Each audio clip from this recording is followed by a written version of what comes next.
An investigative report from the Globe and Mail found that Greater Sudbury Police dismiss more sexual assault cases as baseless or unfounded than any other city in the country. During a press conference on September 20th, the GSPS provided the media with an update of an internal review that was spurred by the report. And it was a situation where officers were inappropriately categorizing cases as unfounded in situations where the reality was there simply was insufficient information to prosecute, sufficient evidence to prosecute. Statistics Canada only has certain buckets with which we're allowed to close cases.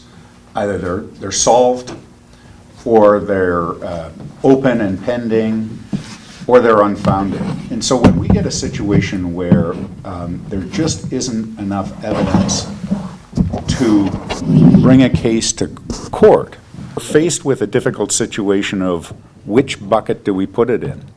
And so when the bucket that we were putting many of these cases in was that they weren't found. They were unfounded. When in actuality, they should have been put in a bucket that shows that they're open and requires more information if information could come forward. It has been termed as a coding error that contributed 33% of the nearly 400 dismissed sexual assault cases closed as unfounded. But after reviewing the mislabeled cases, GSPS says that they have rectified that number down to about 5%. So those are cases where often it's a confusion. So I'll give you an example. A teacher is walking through the hallway.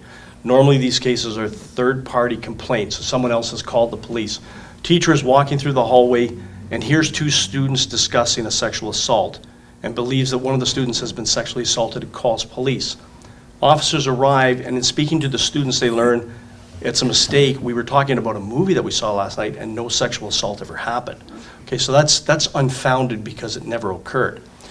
A different scenario would be a child, say a year or two old, that's nonverbal and unable to give a statement, and a parent for some reason believes that something sexual may have happened to the child. They saw them alone with someone who maybe has a history of illegal sexual practices with a child or something.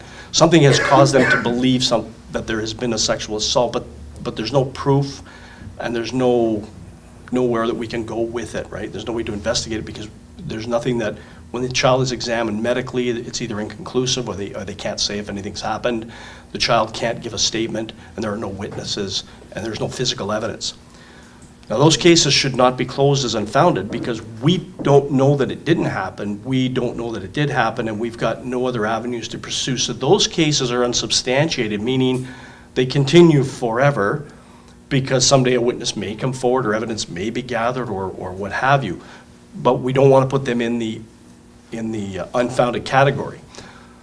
But that has happened where they've been incorrectly coded as unfounded when they should remain unsubstantiated. So what we have done for the time period is the cases that we found unsubstantiated and incorrectly coded, we didn't stop there saying this is just poor coding. And I'm sorry if I gave you that impression. We've taken those cases now and we reviewed what was done on them, looking for deficiencies, meaning there may have been a witness that wasn't interviewed or the suspect wasn't interviewed or there may have been physical evidence that could be gathered and wasn't gathered. Like whatever investigative deficiency was there, we've looked to identify those, and where we can make corrections to conclude those cases, we're going back and doing that.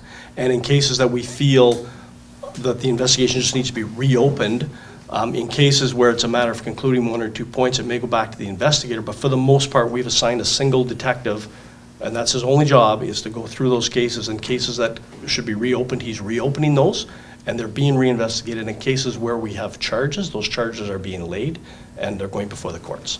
The Greater Sudbury Police Service has also updated its policies and procedures for investigating allegations of sexual assault. Officers have been sent and will continue to take training to ensure investigations are more victim-focused.